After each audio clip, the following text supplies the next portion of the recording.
What's going on, dudes? Jason here with some kill confirmed on C-Town. This is a gameplay where I get a MOAB with the P90, and I actually saw a funny video recently talking about the pronunciation of MOAB versus MOAB. Apparently it is MOAB, and I have gone like all these months without knowing it. It's actually a kind of a funny video if you look it up on YouTube. This dude's like wearing like a sweatshirt and like a cap, not a ball cap, but like a, I don't really know what it's called, but anyway, he's wearing like a hat and he's just talking about like the difference between like, or how it pisses him off when he hears people call it MOAB. I don't know, I thought it was kind of hilarious. But anyways, 48-2, and I left the entire gameplay in here, not just the part where I actually get the MOAB streak, because I have a lot of things to talk about, and the gameplay is pretty good. Like I get specials bonus a second time even after I call in the MOAB, so pretty decent gameplay. You know, be sure to leave me a thumb up. My birthday was like 2 days ago or yesterday, depending on when this video goes up, so you know, give me a like, buddy. Look at me sniping this guy right here. Like, that should never happen. Like, I hit him with 4 or 5 different bullets. He should have ducked down after like, you know, 2, but he just kind of stood there and stood still and let me pick him off. But what I'm going to talk about in this gameplay is things from Modern Warfare 3 that I thoroughly enjoy and like, and I feel like should stay in the next, you know, the next installments of Call of Duty. Because, you know, I think it's like there's a lot of problems in Modern Warfare 3, but they also put in and added a lot of great things into this game. One of them being the point streak system. I really like the idea of rewarding players that play objectively. You know, players in domination should be given points towards their streak for, you know, capturing the objectives and all that kind of stuff. And let's see, and search and destroy and demolition, people that plant and defuse bombs, like all these kinds of things should be rewarded. I almost feel like for every 5 confirms you get, and you know, kill confirmed, I think that you should get, or maybe every 5 tags you get, or like make it a number like 6 tags, whatever, you should be rewarded with a point, because there's really not an incentive for people to go out there and get kill confirmed, like get tags and kill confirmed, other than just to win the game. Like a lot of players and like my friends just kind of camp out for MOABs and everything, and they never really go for the tags, and there's only really like 1 or 2 people on the team that are out there getting tags. So it gets kind of frustrating sometimes. So I feel like there should be some kind of incentive to pick up tags. But anyways, 2 of the game modes, I already kind of touched on this one. I really like Kill Confirmed, and then also Drop Zone. Drop Zone was just kind of fun, man. It's kind of like an infected game type where I don't really care whether I'm winning or losing. It's just something fun. Like, you know, care package crates are just dropping everywhere. People are dying from the packages dropping on them. And, you know, you just get to experience all the different kill streaks because you get them out of the packages and all kinds of stuff. But Kill Confirmed is a great twist on Team Deathmatch. Team Deathmatch was getting to be very campy in Modern Warfare 2 and Team Deathmatch. People were just camping out for their Blackbird, you know, their dogs and Black Ops and Chopper Gunners. And then also in Modern Warfare 2, camping out for maybe a nuke, you know, Chopper Gunner, AC-130, whatever, because it was just strictly based on kills. All you needed to do was get those kill streaks, put them in the air, and, you know, you'd win the game that way. But now you can get all the kill streaks you want. You can call in as many MOABs as you want. But if you don't have some people on your team out there collecting tags, you're still going to lose. You know, you can camp as long as you want to, but it's not going to matter. You're still going to lose the game. And I really like that. And I hope that it stays into Black Ops 2 and even past, like future Call of Duties after that. Also, the weapon leveling up system I feel like is amazing in this game. I've mentioned this like 4 or 5 times. You guys are probably sick of hearing it by now, but I like the idea of, you know, rewarding players for using that specific gun. You know, if you remember in Black Ops, all you got was like a money system. You bought everything and you like blah blah blah. It was 10% of all your in-game XP. After the game, like if you got plus 30 XP for the game with challenges and everything, you would get like 3,000 like Call of Duty dollars or whatever, and you just bought your camos and bought your attachments and, you know, bought what weapons you wanted. You didn't have to like wait for them.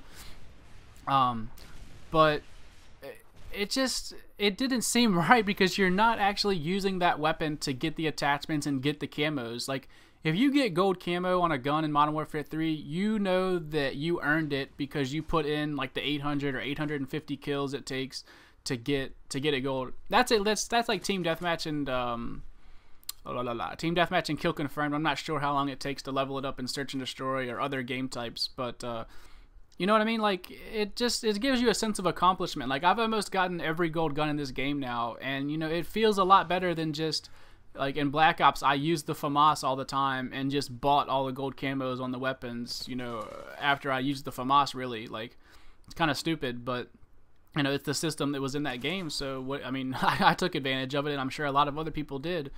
I'm sure there's a lot of people with gold Mac 11s that never really used the Mac 11 to get it, but...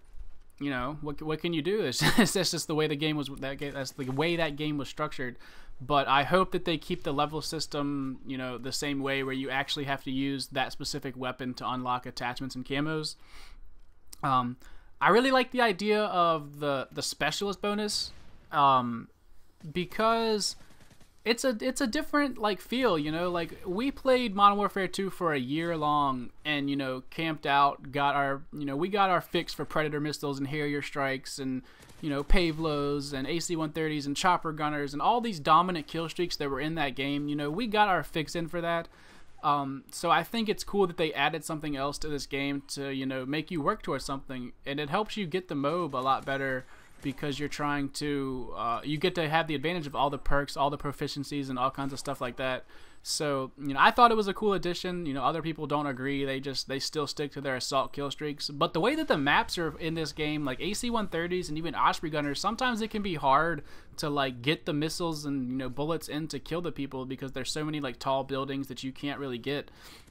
So, you know, I guess it's just all on what you prefer, but I really like the specialist bonus. And also support kill streaks I liked. However, I don't agree 100% with letting them get, like, stealth bombers and, like, remote sentries that let them kill people.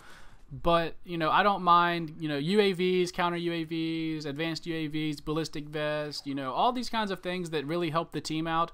I have no problem with letting them, you know, get those, and I think it's something that keeps a lot of people playing this game, because they don't actually have to go on long kill streaks to benefit their team.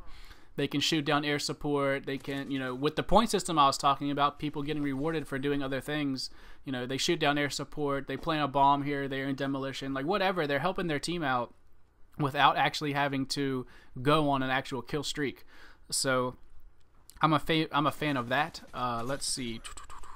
Kill streaks on the classes is, like, the best thing. I remember several times in, like, Modern Warfare 2 or even Black Ops, where you would see a lobby, or you would play against some guys and you know that they're bad, so you would change your kill streaks and raise them to make them higher. And then, like, those guys leave the game and you get stuck with, like, a bunch of 10 prestigers in your lobby, and the guys are just, you know, it's an even match. You know, you can't get more than, like, a 3 or 4 kill streak, and yet your kill streaks are on Blackbird, Chopper Gunner, Dogs. So I really like being able to switch your classes and the kill streak loadouts being specific to that class. So that way, if you're in a game like that, you can easily switch your class, and, you know, maybe you got a support kill streak set up on another class, or maybe you have, like, a UAV care package Predator missile as opposed to, like, you know, Predator, a helicopter, you know, Pavlo. So I really like that idea of being able to change that in game. But, you know, we'll see what happens with Black Ops 2.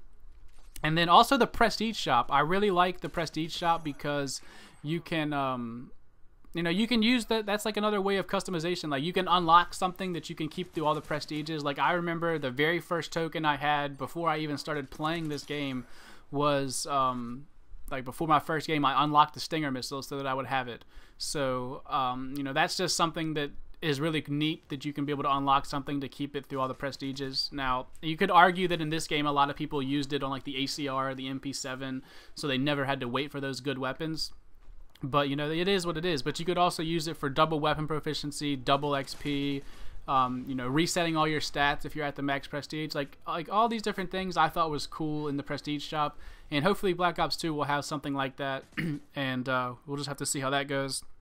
Also, being able to, you know, change the what kill streak you want to call in first. Like, if you got a helicopter, or like an airstrike and a UAV, you can scroll down to call in the UAV first. In previous games, you'd unlock the UAV, then you'd get the airstrike, and the airstrike would be over top of the UAV, and you had to call that in first and then call in the UAV, which kind of got frustrating. So I really like being able to pick which kill streak you get to call in Modern Warfare 3, before you do it again. And then also the death chat. That's something that it's kind of like a minor thing, but being able to hear guys when you kill them is just amazing. I don't really get to benefit from it too much because we're always in party chat, but when you do go into the game chat, it is nice to hear guys rage at you and whatnot when you kill them. So anyways, that's my list of things that I really enjoyed, things that were added to Modern Warfare 3 that I hope, stay in this game, in the Call of Duty franchise. And, you guys be sure to leave a comment if there's something that I left out or things that you don't agree with. Later, guys.